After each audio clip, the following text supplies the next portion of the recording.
Umaga po sa lahat mga kaibigan. Ito po yung aking merienda na yan. Tapos inaano, parang kinakain yung inaano pa ng kanyan ng mamanok.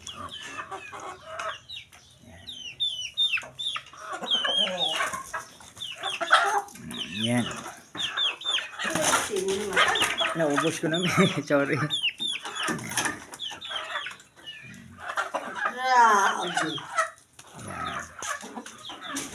Mamaya namin inaano ng manok. Yan, kaya parang walang sayang talaga dahil yung mga yan, kinakain nila yung hindi makain ng tao.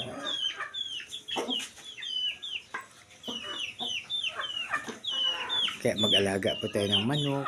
Mayroon tayo yan. Mayroon ng manok. Magandang umaga po sa lahat. God bless us all.